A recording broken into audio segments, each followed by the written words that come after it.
It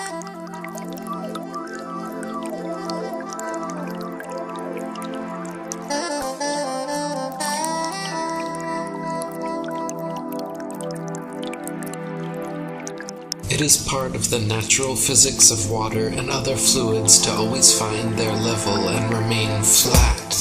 If disturbed in any way, motion ensues until the flat level is resumed. If dammed up, then released, the nature of all liquids is to quickly flood outwards, taking the easiest course towards finding its new level. If the Earth is an extended flat plane, then this fundamental physical property of fluids finding and remaining level is consistent with experience and common sense. If, however, the Earth is a giant sphere, tilted on its vertical axis, spinning through never-ending space, then it follows that truly flat, consistently level surfaces do not exist here. There are rivers which flow east, west, north, and south. That is, rivers are flowing in all directions over the Earth's surface. Now, if the Earth were a globe, some of these rivers would be flowing uphill, and others down.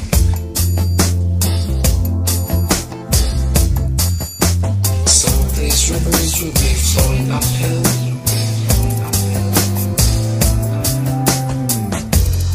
others down. Rivers do not flow uphill. If the Earth were a globe, rolling and dashing through space at the rate of 100 miles in 5 seconds of time, the waters of seas and oceans could not, by any known law, be kept on its surface. Whenever experiments have been tried on the surface of standing water, the surface has always been found to be level. To drop the theory which supposes a curved surface to standing water is to acknowledge the facts. If the Earth were a globe, the surface of all standing water would be convex. This is an experimental proof that the Earth is not a globe. There are rivers which flow east, west, north, and south.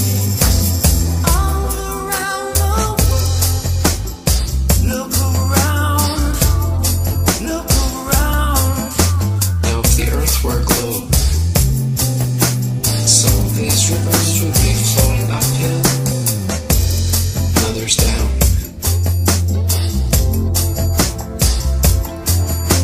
Some of these rivers would be flowing uphill,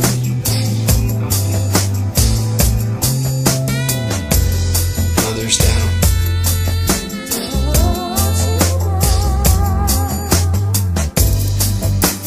Rivers do not flow uphill. Rivers do not flow uphill. There are rivers which flow east, west, north, and south.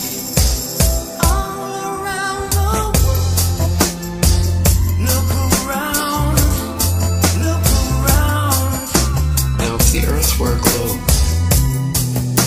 some of these rivers would be flowing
Light things rise up,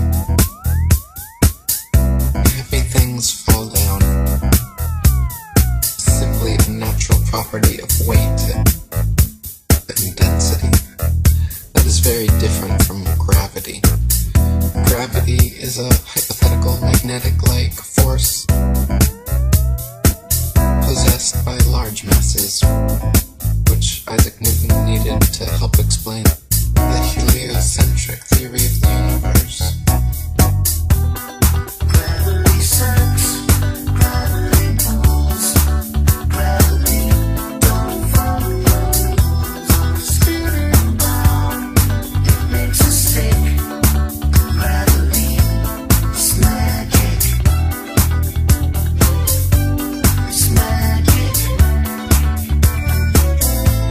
It's magic. Now, even if gravity did exist, why would it cause both planets to orbit the sun and people to stick to the Earth? Gravity should either cause people to float in suspended circular orbits around the Earth, or it should cause the Earth to be pulled and crashed into the sun. What sort of magic is gravity that it can glue people's feet to the ball Earth? Gravity sucks, gravity pulls, gravity don't follow rules. Spinning round, it makes us stick. Gravity is magic. Gravitation is only a subterfuge employed by Newton in his attempt to prove that the Earth revolves around the sun. And the quicker it is relegated to the tomb of all the Capulets, the better will it be for all classes of society. Gravity sucks, gravity pulls, gravity don't follow rules. Spinning round, it makes us stick. Gravity, it's a con trick. It's magic. It's magic. It's magic. It's magic.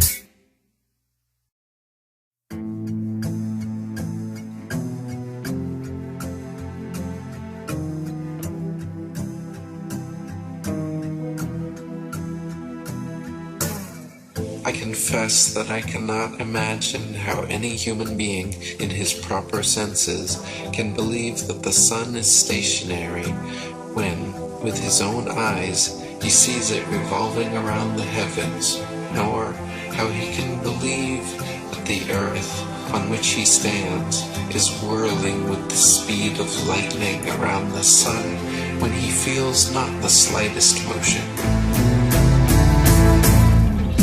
We've been taught that the moon has no light of its own, but is merely a reflector of the sun's light, that some masons from NASA actually walked on the moon, that some other masons from NASA sent rovers to Mars, that satellites and space stations are incessantly spinning in suspended animation above the Earth. For almost 500 years, the masses have been thoroughly deceived by a cosmic fairy tale. For almost 500 years, the masses have been thoroughly deceived by a cosmic fairy tale. We have been taught that a mysterious force called gravity, a magical magnetism responsible for keeping everything from falling or flying off the spinning ball Earth, is just strong enough to hold people, oceans, and the atmosphere tightly to the surface, but just weak enough to allow bugs, birds, and planes to take off with ease. We have been taught that the ball Earth spins at a constant velocity, perfectly dragging the atmosphere along so we cannot feel the slightest bit of motion, wind, or air resistance. They say we cannot feel any of this motion because the magical velcro of gravity pulls the atmosphere precisely along, and we cannot measure any of this motion because the stars are so incredibly far away. For almost 500 years, the masses have been thoroughly deceived by a cosmic fairy tale. For almost 500 years, the masses have been thoroughly deceived by a cosmic fairy tale. A sphere where people on the other side live with their feet above their heads, where rain, snow, and hail fall upwards, where trees and crops grow upside down, and the sky is lower than the ground.